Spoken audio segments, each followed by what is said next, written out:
ईरानी बादशाहों के द्वारा जो राजत्व का जो मॉडल अपनाया गया, वही मॉडल बलबन ने अपने राजत्व सिद्धांत में लागू किया। इस मॉडल के अंतर्गत बात करें, कुछ 3-4 चीज़ें महत्वपूर्ण हैं। अगर इस मॉडल में क्या क्या महत्वपूर्ण बातें थी, तो इस मॉडल के अंतर्गत जो ईरानी मॉडल बलबन ने अपने राजत्व सिद्धांत में लागू किया, उसके अनुसार सुल्तान का व्यक्तित्व दैवी अथवा अर्धदैवी प्रकृति का था। एक जो विशेषता थी कि सुल्तान का व्यक्तित्व दैवी अथवा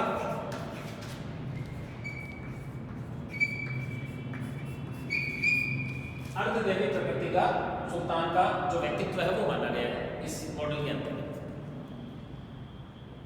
दूसरी महत्वपूर्ण बात, सुल्तान केवल और केवल ईश्वर के प्रति उत्तरदायी है। सुल्तान का उत्तरदायित्व केवल ईश्वर के प्रति है।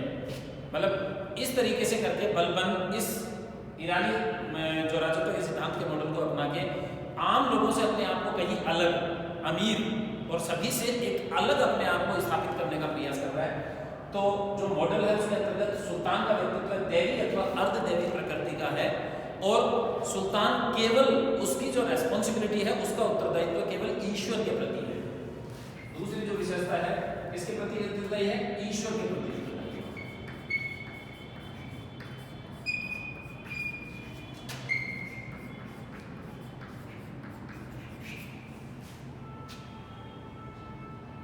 तीसरी जो महत्वपूर्ण बात इस मॉडल के अंतर्गत आती है वो है कि सुल्तान और अमीरों के बीच में मौलिक भेद है, बेसिक डिफरेंस है। जो बलबन का राजत्व का जो मॉडल है उसके अंतर्गत सुल्तान और अमीरों के बीच में मौलिक भेद है।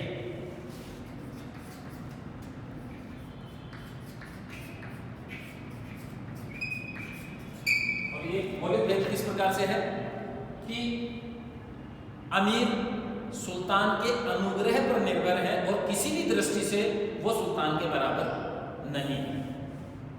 जो मौलिक भेद सुल्तान और अमीरों के बीच में माना गया है वो इस प्रकार है कि अमीर केवल और केवल सुल्तान के अनुग्रह पर निर्भर है, उसकी दया पर निर्भर है और किसी भी दृष्टि से अमीर सुल्तान की बराबरी का दावा नहीं कर सकते। ये कुछ 3-4 महत्वपूर्ण बातें हैं जो ईरानी राजत्व का जो सिद्धांत था, जिस मॉडल को बलबन ने अपनाया, उसके अंतर्गत अगर एक बार फिर से चर्चा करें, सुल्तान का जो व्यक्तित्व है वो दैवी अथवा अर्धदैवी प्रकृति का है।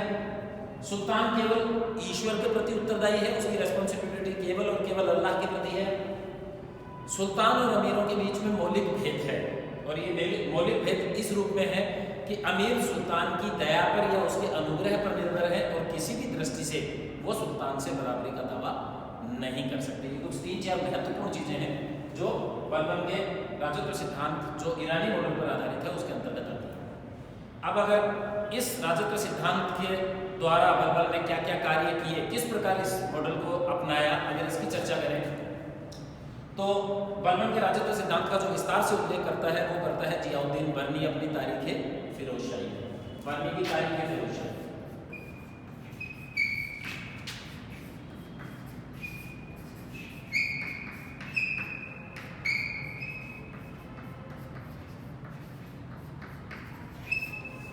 बर्नी अपनी तारीख फिरोजशाही में बलबन के राजत्व सिद्धांत का विस्तार से उल्लेख करता है, उन घटनाओं का उल्लेख करता है, उन बलबन द्वारा उठाए गए कदमों का उल्लेख करता है जो वो अपने मॉडल को स्थापित करने के लिए उसने की। जो सबसे पहली बात बर्नी से हमें पता चलती है वो है कि बलबन ने राजत्व को नियाबत-ए-खुदाई कहा। नियाबत-ए-खुदाई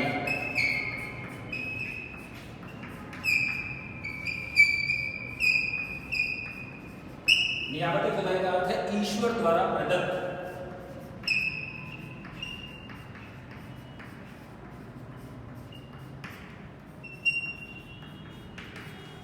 बलबन ने राजत्व को नियाबत-ए-खुदाई कहा, यानी ईश्वर द्वारा प्रदत्त। कि राजत्व जो सुल्तान को जो बलबन को मिला है वो किससे मिला है? ईश्वर के द्वारा। इस राजत्व को प्राप्त करने में, इस सत्ता को प्राप्त करने में केवल और केवल ईश्वर की अनुकंपा हुई है। ईश्वर ने उसको ये सौंपा है और इसके अंदर वो अन्य किसी का योगदान स्वीकार करने के लिए तैयार नहीं है। तो राजत्व को नियाबत-ए-खुदाई कहा और खुद स्वयं बलबन ने जिल्ले अल्लाह की उपाधि धारण की, जिल्ले अल्लाह,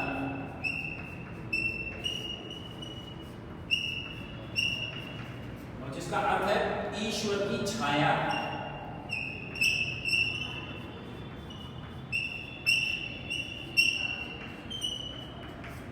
ये महत्वपूर्ण बात है, हमें ये समझना पड़ेगा कि जहां वो बलवान राजत्व को नियाबत खुदाई कह रहा है, इसका मतलब है वो केवल और केवल सत्ता प्राप्त करने में, अपने राजत्वों में केवल और केवल वो ईश्वर की भूमिका एक्सेप्ट कर रहा है। उसके अनुसार केवल और केवल ईश्वर की दया दृष्टि से मुझे ये राजत्व मिला है, और अन्य किसी की भी भागीदारी को वो नकार रहा है। किसी को अन्य को सत्ता में भागीदार बनाने के लिए या उसकी भूमिका को एक्सेप्ट करने के लिए बलबन तैयार नहीं है।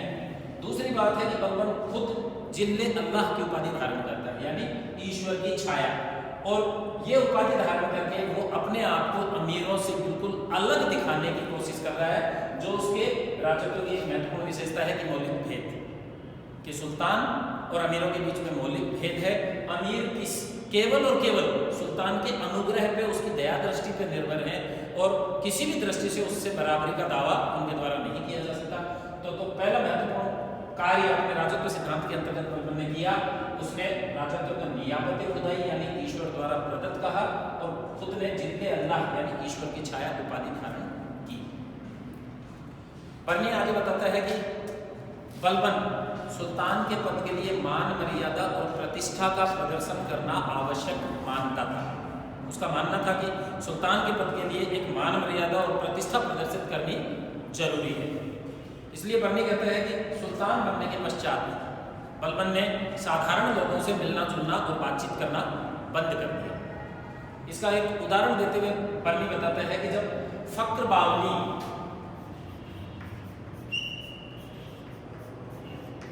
दिल्ली के व्यापारियों का प्रधान था, फक्र बावनी, बर्नी बताता है कि जब फक्र बावनी नामक दिल्ली के व्यापारियों के प्रधान ने बलबन के अमीरों को घूस देकर बलबन से मिलने का प्रयास किया, तो बलबन ने इस व्यक्ति से मिलने से इनकार कर दिया।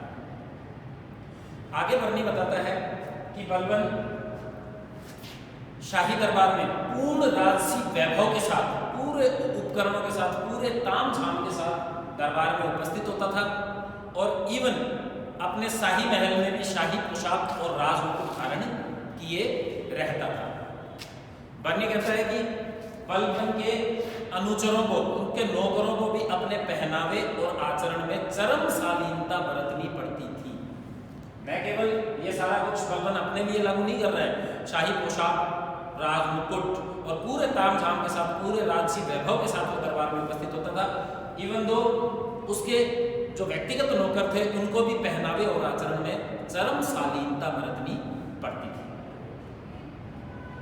आगे बर्नी बताता है कि बलबन ने आचरण की शालीनता पर अत्यधिक बल दिया। बलबन दरबार में न तो खुद खुलकर हंसता था, और न ही अमीरों को इस प्रकार की छूट थी कि वो कोई फूहड़ हरकत दरबार में कर सके। आगे बताता है कि सुल्तान बनने से पहले अपनी निजी मित्र मंडलियों में बलबन शामिल होता था, उनमें बैठ के शराब वगैरह भी पिया करता था। लेकिन सुल्तान बनने के पश्चात अपनी निजी जो मित्र मंडली थी, उसमें भी शराब आदि या दावतें आदि आयोजित करना इसने बिल्कुल बंद कर दिया। एक तरीके से बिल्कुल अलग अपने आप को प्रदर्शित करने का प्रयास बलबन के द्वारा किया गया, ताकि वो उनमें और अपने बीच में, दूसरे लोगों में अपने बीच में एक मौलिक भेद दर्शा सके।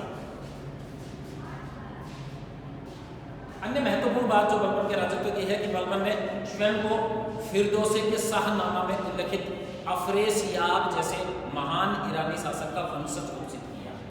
अफरेसियाब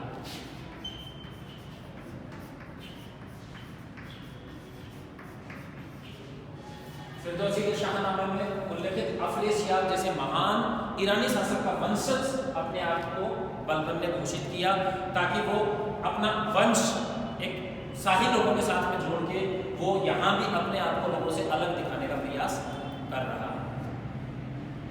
अगला जो महत्वपूर्ण कदम बलबन ने अपने राजत्व सिद्धांत के अंतर्गत उठाया वो था कि बलबन ने रक्त की शुद्धता पर अत्यधिक बल दिया।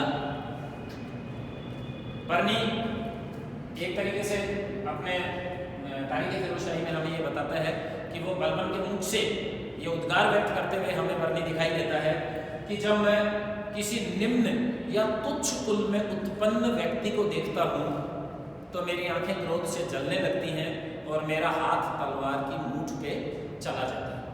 यह कोटेशन है जो बर्नी की तारीख फिरोशाही में मिलता है। वो बलबन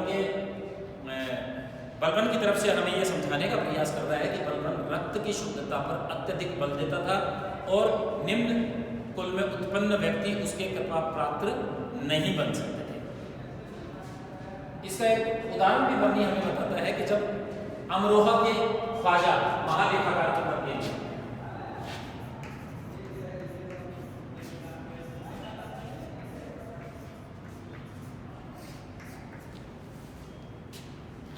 बर्नी बताता है कि जब अमरोहा के ख्वाजा या महालेखाकार के पद के लिए एक व्यक्ति कमाल मेहर का नाम प्रस्तावित किया बलबन के दो अमीरों के द्वारा। बलबन के दो अमीरों ने कमाल मेहर नामक व्यक्ति का नाम प्रस्तावित किया कि इस व्यक्ति को अमरोहा के ख्वाजा या महालेखाकार के पद पर नियुक्त किया जाए। तो बलबन ने उसकी वंशावली की जांच की और जांच में जब बलबन ने ये पाया कि कमाल मेहर तो एक इस्लाम कबूल करने वाले हिंदू दास का पुत्र है, तो बलबन ने जो प्रस्ताव था उस प्रस्ताव को स्वीकार करने से इनकार कर दिया। और न केवल इनकार कर दिया बल्कि वो जो दो अमीर जिन्होंने कमाल मेहर का नाम प्रस्तावित किया था उनको भी बड़ी जबरदस्त डांट बलबन ने पिलाई। तो इसका मतलब है कि रक्त की शुद्धता पर बलबन अत्यधिक बल देता था। चूंकि हम पहले जिक्र कर चुके हैं कि बलबन का राजत्व सिद्धांत ईरानी मॉडल पर आधारित था, तो ईरानी दरबार की कुछ परंपराओं को भी बलबन के द्वारा अपने दरबार में लागू किया गया। जैसे उसने नौरोज का त्योहार मनाना स्टार्ट किया। नौरोज का त्योहार इसी संवत का पहला दिन है। नौरोज का त्योहार मनाना स्टार्ट किया। सिजदा और पागोस, सिजदा यानी कि साष्टांग प्रणाम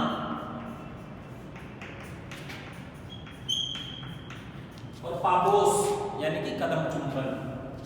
पागोस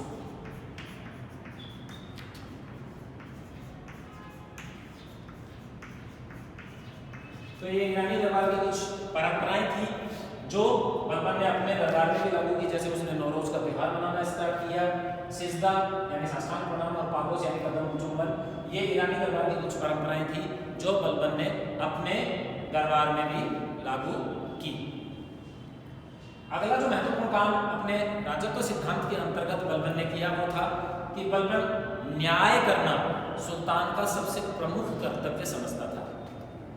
बर्नी ये लिखता है कि बलबन न्याय पर अत्यधिक बल देता था, निष्पक्ष न्याय पर अत्यधिक बल देता था। और बर्नी कहता है कि न्याय करते समय वो छोटे और बड़े के बीच में किसी प्रकार का कोई भेद नहीं करता था। यदि उसके किसी बड़े से बड़े अमीर ने भी यदि किसी साधारण से व्यक्ति पर कोई अत्याचार किया है तो बलबन उसको दंड देने से भी नहीं चूकता था। और इस संबंध में बदायूं के गवर्नर मलिक बकबक और अवध के गवर्नर हैबत खां का उदाहरण हमारे सामने है, जिनको सार्वजनिक रूप से काफी बड़े ओहदे पर ये व्यक्ति थे, लेकिन उनके ओहदे को ध्यान नहीं रखते हुए बलबन ने, चूंकि उन्होंने अपने नौकरों पर अत्याचार किया था, इन लोगों को सार्वजनिक रूप से कोड़े बलबन के द्वारा लगाए गए। अंतिम जो महत्वपूर्ण बात बलबन के राजत्व सिद्धांत की है कि बलबन सुल्तान के पद के लिए खलीफा से मान्यता प्राप्त करना आवश्यक, मतलब खलीफा का आधिपत्य एक्सेप्ट करना जरूरी समझता था कि सुल्तान खलीफा के आधिपत्य को स्वीकार करे। इसीलिए बलबन ने अपने खुतबे में खलीफा का नाम अंकित करवाया और अपने सिक्कों पर भी खलीफा का नाम अंकित करवाया। तो ये कुछ महत्वपूर्ण कदम बलबन के द्वारा अपने राजत्व सिद्धांत के अंतर्गत अपनाए गए, जो राजत्व सिद्धांत ईरानी मॉडल पर आधारित था। और एक बार फिर से अगर इसकी कुछ महत्वपूर्ण बातों की मैं चर्चा यहाँ करना चाहूँ तो जो ईरानी मॉडल, जो राजत्व का जो ईरानी मॉडल था, उसके ऊपर बलबन का राजत्व सिद्धांत या राजत्व मॉडल आधारित था। और उसकी कुछ महत्वपूर्ण विशेषताएं थी जिसके अंतर्गत कि सुल्तान का व्यक्तित्व दैवी अथवा अर्धदैवी प्रकृति का था। सुल्तान केवल और केवल ईश्वर के प्रति उत्तरदायी था। सुल्तान और अमीरों के बीच में मौलिक भेद था। अमीर सुल्तान के अनुग्रह या उसकी दया पर निर्भर थे और किसी भी दृष्टि से वो सुल्तान से बराबरी का दावा नहीं कर सकते थे। और इन सब बातों का ध्यान रखते हुए बलबन ने कुछ ये महत्वपूर्ण कदम जिनकी हम चर्चा कर चुके हैं वो उठाए, जिसके तहत उसने अपने इस राजत्व सिद्धांत को सफलता से